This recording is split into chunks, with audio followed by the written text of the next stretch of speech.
오늘의 말씀. 오늘 말씀 본문은 누가복음 17장 5절에서 10절까지입니다. 사도들이 주께 여짜오되 우리에게 믿음을 더하소서 하니 주께서 이르시되 너희에게 겨자씨 한 알만한 믿음이 있었더라면 이 뽕나무더러 뿌리가 뽑혀 바다에 심기어라 하였을 것이요 그것이 너희에게 순종하였으리라. 너희 중 누구에게 밭을 갈거나 양을 치거나 하는 종이 있어 밭에서 돌아오면 그더러 곧 와 앉아서 먹으라 말할 자가 있느냐. 도리어 그더러 내 먹을 것을 준비하고 띠를 띠고 내가 먹고 마시는 동안에 수종 들고 너는 그 후에 먹고 마시라 하지 않겠느냐. 명한 대로 하였다고 종에게 감사하겠느냐. 이와 같이 너희도 명령 받은 것을 다 행한 후에 이르기를 우리는 무익한 종이라 우리가 하여야 할 일을 한 것뿐이라 할지니라. 안녕하십니까. 오늘 우리가 함께 살펴볼 말씀은 누가복음 17장 5절에서 10절까지의 말씀입니다. 오늘 본문은 두 가지의 간단한 말씀이 연결되어 있습니다. 앞에는 믿음이 도대체 무엇인지에 대한 이야기고 그 뒤의 내용은 종의 수고에 관한 비유입니다. 자, 먼저 앞의 내용을 살펴봅시다. 우리가 오늘 다루고자 하는 5절에서 10절 그 앞에 1절에서 4절까지에는 예수님께서 이 하나님 나라 안에 들어온 제자들에게 하시는 권면이 있는데 두 가지가 있죠. 하나는 소자들, 그러니까 하찮은 사람들, 어린아이들, 장애인들, 사회적인 약자들을 예수를 따르는 제자들은 그들을 존중해주고 귀하게 여길 줄 알아야 한다. 사람을 무시하거나 그에게 상처를 줘서는 안 된다라는 가르침을 먼저 하셨습니다. 그 이어서 혹시 누군가가 너를 괴롭히고 너에게 잘못을 했을 때 그가 용서를 구하면 너는 그 잘못에 대해서 그를 용서해 주어야 한다. 얼마큼 해야 되냐면 7번씩 70번이라도 곧 그 얘기는 끝없이 정말 한없는 그 긍휼로 그를 용서해 줘야 된다라는 이야기를 했습니다. 자, 여러분, 이런 이야기를 들었을 때 와, 대단한 가르침이다. 나도 그렇게 살아야지 라는 감동을 받을 수도 있겠지만 사실 그 얘기를 듣는 순간 제자들은 굉장히 마음에 부담이 확 몰려왔을 것입니다. 야, 어떻게 우리가 7번씩 70번을 용서해 줄 수 있어? 아니, 어떻게 우리가 저 하찮은 사람들을 다 귀하게 대하고 존중해 줄 수 있어? 이거는 우리로서는 정말 할 수가 없는 일이야 라고 스스로 굉장히 낙심도 되고 우리가 이것을 할 수 없을지도 모르겠다라고 하는 마음에 두려움도 몰려옵니다. 그리고는 예수님께 부탁을 하죠. 주님, 참 우리가 믿음이 너무 약합니다. 우리가 믿음이 없어서 주님의 말씀을 잘 순종하지 못하겠습니다. 그러니 우리에게 믿음을 더하여 주시옵소서라고 부탁을 합니다. 여기에 대한 말씀이 바로 오늘 5절 이하의 내용입니다. 제자들의 요청에 의하면 제자들은 믿음을 어떤 양으로 생각하고 있었습니다. 그러니까 믿음이 많다, 믿음이 크다라는 어떤 그런 양적인 개념으로 이해해서 큰 믿음이 있어야 예수님의 제자로서 살 수 있다. 그러나 예수님은 믿음이 그런 것이 아님을 오늘 본문에서 말합니다. 믿음의 본질은 무엇입니까? 믿음은 양이 커야, 뭐가 많아야, 눈에 보이는 어떤 현상들이 있어야 믿음이 하나님 앞에서 인정받는 믿음이 아니라 믿음은 그 안에 생명력이 있기 때문에 진정한 믿음이면 양과 상관없이 진정한 믿음이면 그 믿음은 하나님을 기쁘게 하시는 믿음이다. 그러니까 믿음의 진정성, 생명력 있는 믿음을 내가 갖는 것이냐 아니면 믿지 않는 것이냐의 문제임을 말하고 있는 거죠. 예수님은 이렇게 말씀합니다. 겨자씨 매우 작습니다. 그러니까 양으로 보면 정말 무시할 만한 거예요. 그러니까 아무리 하찮아 보이는 사람이라 할지라도 그 사람에게 진실한 믿음이 있으면 그가 제자든 그가 어부든 그가 세리든 누구든 예수 그리스도가 진정으로 메시아임을 믿는 자들에게는 엄청난 일이 일어날 수 있다는 거죠. 그래서 마가는 산더러 번쩍 들려 바다에 빠져라 하면 그대로 되고, 또 마태는 이 산을 명하여 여기서 저기로 옮겨지라 하면 또 그대로 옮겨질 것이고, 누가는 이제 이 뽕나무더러 나무 뿌리가 뽑혀 바다에 심기어라 하면은 그렇게 또 심길 것이다. 그러니까 이것은 우리가 상식적으로 했을 때 불가능한 일이 참된 믿음을 가지고 있는 자들에게는 이루어진다라는 그러한 표현 아니겠습니까? 이 얘기는 뭡니까? 믿음은 양으로 하나님의 능력, 하나님의 기적을 경험하는 것이 아니라 하나님을 향한 진실된 마음, 예수 그리스도가 메시아요, 또 창조주 하나님의 아들이심을 진정으로 내가 받아들이고 순종하는 자는 그 믿음으로 말미암아 이전에 상상할 수 없었던 놀라운 일들을 경험하게 될 것이다 라는 그 믿음의 본질에 대한 그런 이야기인 것입니다. 자, 여러분, 우리에게 이 메시지는 내 믿음이 어떠한지를 다시 한번 돌아보게 합니다. 나는 비록 겨자씨만큼 눈에 보이지도 않고 사람들이 인정해 주지도 않는 하찮은 믿음일지라도 진정으로 생명력이 있어서 내 믿음 때문에 내 삶에 이런 변화를 경험하고 계십니까? 이제 이 그 믿음의 이야기를 마치고 이어서 누가는 그 종의 수고에 관한 그런 또 비유를 합니다. 사실 이미 제자들에게는 예수님의 말씀을 순종할 수 있는 충분한 믿음이 있었어요. 그런데 그 믿음이 있기 때문에 이들은 순종하며 주님의 제자로 살아야 됐는데 그들에게는 마음의 자세가 부족했습니다. 그래서 이 종의 비유를 들어서 주님이 제자들에게 요구하시는 한 가지 마음의 자세가 있습니다. 오늘 그걸 한번 또 보겠습니다. 여기 본문에 보면은 하루 종일 일하는 종의 비유가 나오죠. 오늘날에 우리들은 이 종이라는 개념이 없고 그냥 일꾼, 노동자 이런 개념은 있습니다만, 노동자도 그렇죠. 아니면 여러분 집안에서 아빠든 엄마든 아내든 남편이든 밖에서 직장 생활하고 집에 돌아오면 쉬고 싶지 누가 또 일하고 싶겠습니까? 그런데 밖에서도 열심히 일해놓고 집에 와서도 또 일해야 되는 상황이 있다고 한다면 얼마나 힘들겠습니까? 당시의 노예는 그거를 당연하게 생각을 했습니다. 밖에서 하루 종일 밭일을 하고 집에 돌아오면 쉬지를 못해요. 집에서는 또 집안일이 기다리고 있습니다. 주인을 위해 식사를 준비하고 설거지를 하고 뒷정리를 해야 됩니다. 이건 다 노예의 몫입니다. 종의 몫입니다. 이거는 그 당시의 문화에서는 당연한 거예요. 오늘날 우리들은 좀 받아들이기가 어렵고 이해가 안 되겠지만 당시로서는 그것이 당연한 일이라는 거죠. 아무도 그 노예가 그렇게 했다고 해서 칭찬하지 않는다는 거죠. 종은 마땅히 그런 삶을 살아야 한다. 자, 여기까지는 이해가 돼요. 그런데 이것이 제자들에게 어떤 의미가 있는 말씀일까요? 자, 이런 겁니다. 우리가 천국 백성으로 부르심을 받았어요. 그렇다면 천국 백성으로서 이제 살아야 될 삶의 모습이 있습니다. 제자로서 순종하며 믿음으로 살아가야 될 삶의 모습들이 있어요. 대표적인 게 소자를 존중하는 거죠. 또 나에게 잘못한 사람을 용서해 주는 일입니다. 자, 그런데 우리가 주님, 제가 지난번에 소자 얼마나 제가 잘 섬겼어요. 귀하게 여기고 대접도 잘했습니다. 그러니 이번에 제 마음을 아프게 한 놈은 제가 절대 용서할 수 없어요. 라고 할 수는 없다라는 거죠. 10계명 가운데 5가지 계명은 지켰지만 5가지 계명은 제가 못 지키겠어요. 할 수 없다라는 것입니다.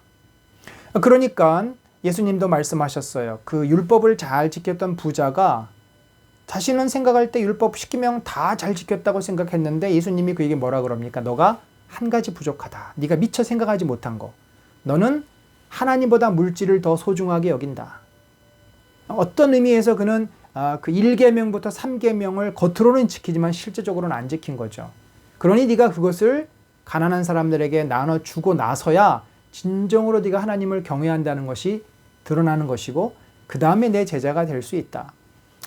하나님의 백성, 하나님의 자녀들, 특별히 예수 그리스도를 따르는 자는 종이 힘들다고 쉴 수 없고 그의 의무를 마땅히 다 해야 되는 것처럼 우리가 하나님 나라의 백성으로 부르심을 받았기 때문에 내가 하고 싶지 않다고 힘들다고 이 말씀은 지키고 저 말씀은 버릴 수 있는 것이 아닙니다. 우리는 그것이 비록 힘들고 부담되고 어렵지만 주님의 자녀로 부르심을 받았기 때문에 영광스러운 초대를 받았기 때문에 그 모든 말씀을 순종해야 하는 그러한 자리로 부르심을 받았다는 비유입니다.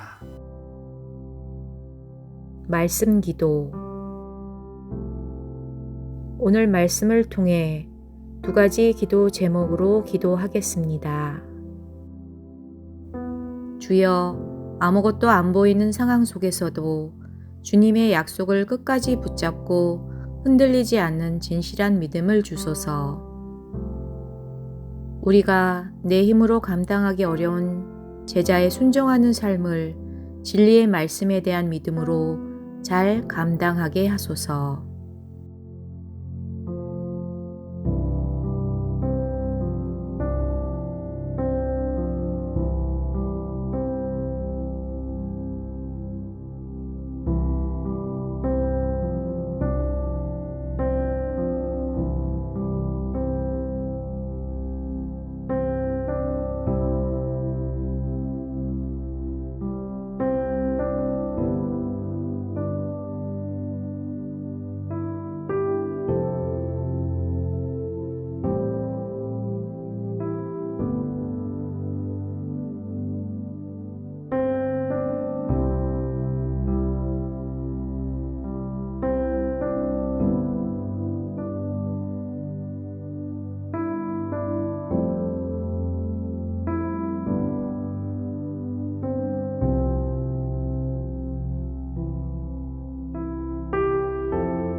중보기도. 열방과 우리나라 가운데 하나님의 뜻이 이루어지게 하소서.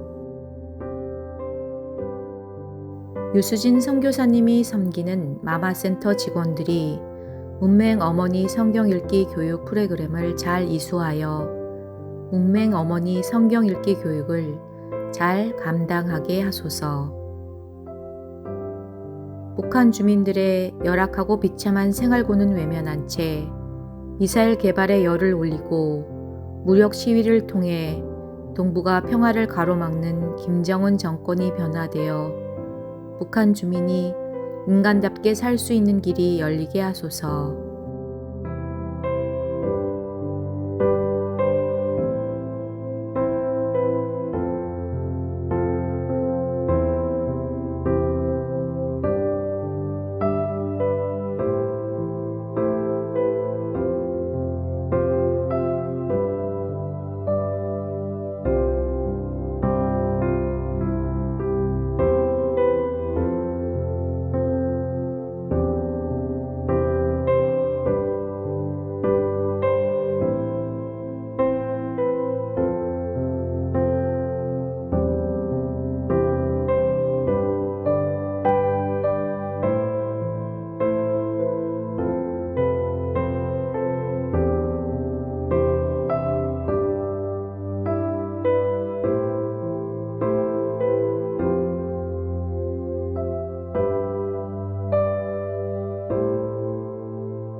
우리 교회가 하나님께 영광을 돌리는 하나님의 나라가 되게 하소서. 코로나 오미크론에 감염된 성도들과 그 가족들이 심하게 아프지 않고 후유증 없이 깨끗하게 회복되게 하소서.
이상원 심승희 집사님의 온 가족이 모두 건강하고 새로 이사간 집에 잘 적응하게 하소서. 이 집사님 병원에 좋은 직원이 잘 구해지고 경영 개선이 이루어지게 하소서.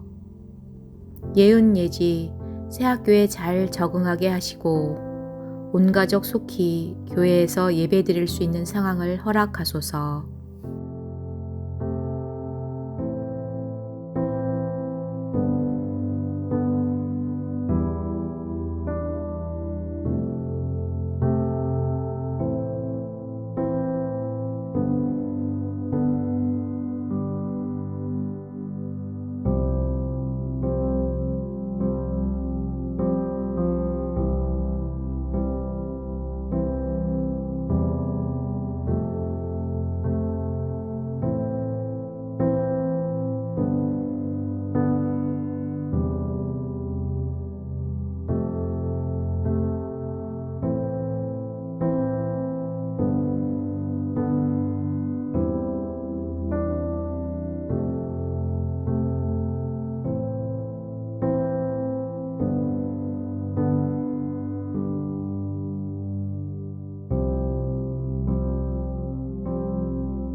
하나님과 깊게 교제하는 30분 영성 기도를 통해 우리를 사랑으로 인도하시는 예수님의 은혜를 누리시기 바랍니다.